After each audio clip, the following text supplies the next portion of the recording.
दोस्तों, जरा सोचकर देखो। अगर दुनिया ऐसी हो जाए कि आंख खोलना ही मौत बुलाने जैसा हो। हाँ, सच में। जैसे ही कोई इंसान उस अजीब और डरावनी चीज को देखता है, उसका दिमाग बिगड़ जाता है और वो खुद को मार लेता है।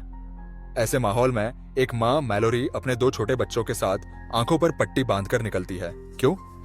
क्योंकि उसे एक सुरक्षित जगह ढूंढनी है।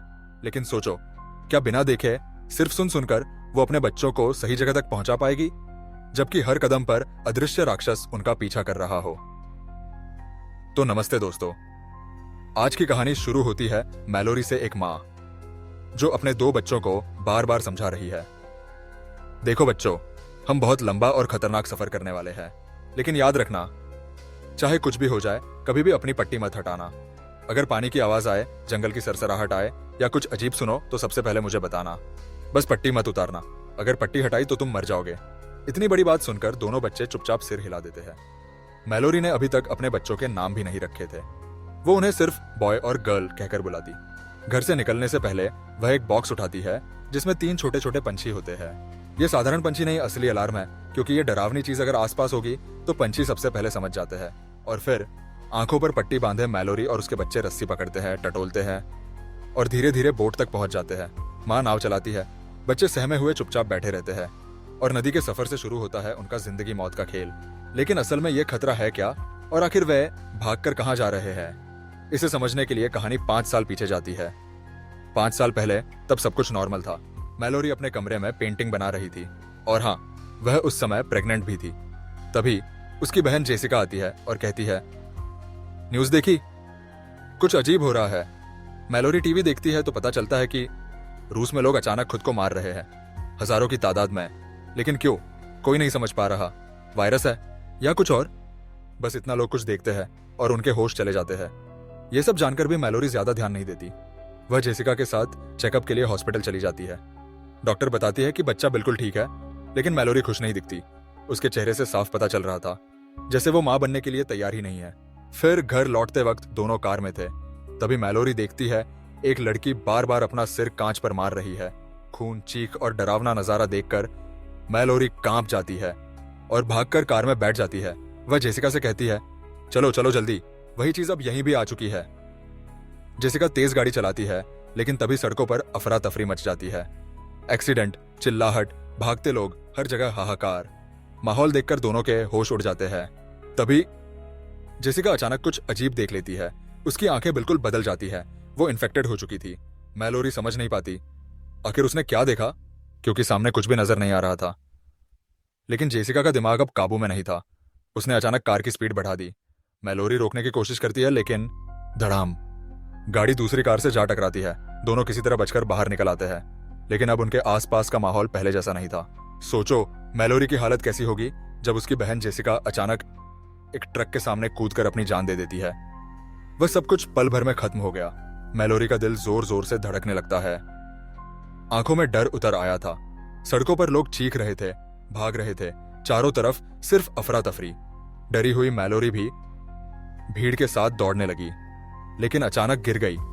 तभी एक औरत मदद के लिए उसके पास आती है, मगर किस्मत फिर से बेरहम थी।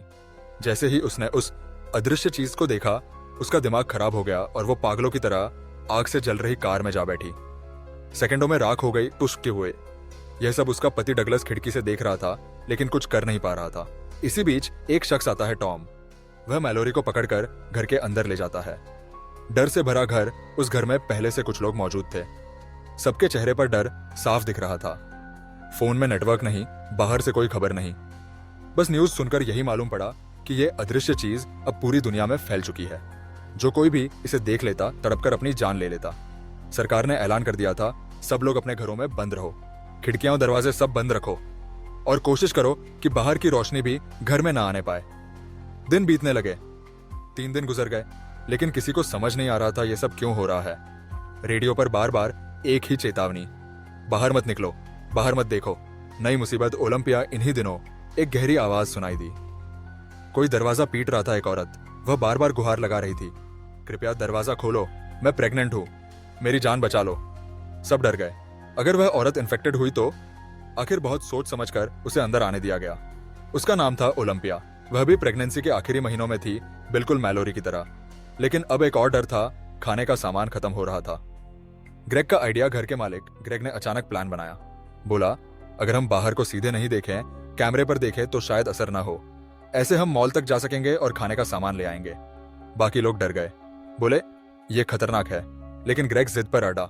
सबने सोचा ठीक है, कोशिश करते हैं। उसे रस्सियों से कुर्सी से बांध दिया ताकि वह खुद को नुकसान न पहुंचा सके।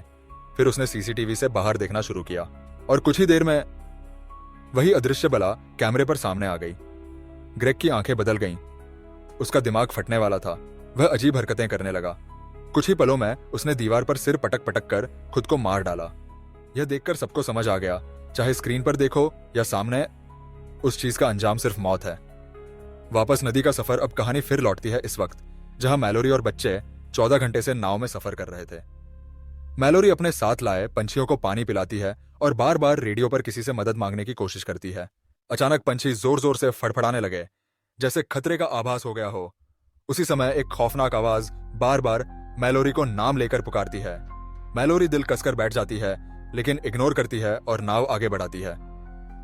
थोड़ी दूरी पर किनारे से एक आदमी आवाज देता है, अपनी पट्टी निकाल दो, यहां सुरक्षित हो, मेरे पास खाना भी है। लेकिन मैलोरी उसके झांसे में नहीं आती। वह अपने बच्चों को कंबल से छुपा देती है और चारों दिशाओं में गोली चलाने लगती है। तभी वही आदमी नाव तक पहुंच जाता है और पट्टी उतारने की कोशिश करता है। मैलोरी हथियार से उस पर हमला कर देती है और किसी तरह खुद और बच्चों को बचाकर वहां से भाग निकलती है। फ्लैशबैक सुपरमार्केट का सफर। अब कहानी हमें फिर पीछे ले जाती है। घर में सब सोचे सामान खत्म हो रहा है, क्या करें?